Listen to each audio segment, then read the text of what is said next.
On a snow-covered Christmas Eve in 1945, the Sodder family's house stood silent, festive lights twinkling softly as they slept. Little did they know that this holy night would mark the beginning of one of America's most haunting mysteries. Just after midnight, the shrill ring of the telephone pierced the quiet.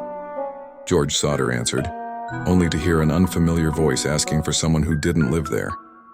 As he hung up, unsettled by the caller's eerie laughter, he couldn't shake the feeling that something was terribly wrong. Upstairs, 5 of the Sodder children stirred in their beds, unaware of the horror that was about to unfold. Within minutes, the house erupted into an inferno.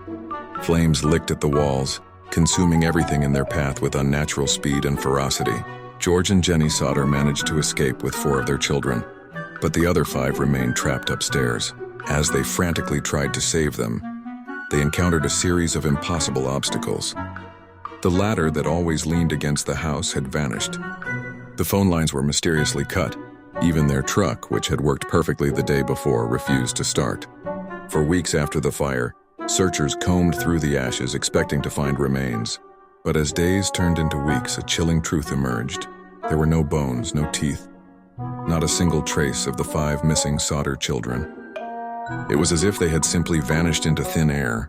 In the years that followed, reported sightings of the children kept hope alive. A waitress in a diner swore she'd served them breakfast. A mysterious photograph arrived in the mail, purportedly showing one of the missing boys as a grown man. But each lead evaporated like smoke, leaving behind only more questions. For half a century, a billboard stood near the site of the fire, bearing the faces of the missing Sodder children and a plea, $5,000 reward. But despite decades of searching, no answers were ever found.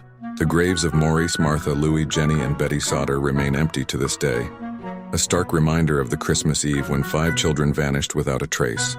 The Sodder children's disappearance continues to haunt us, a chilling reminder that sometimes the most terrifying mysteries are those that offer no resolution. As we remember their story, we're left to wonder, what really happened on that snowy Christmas Eve in 1945?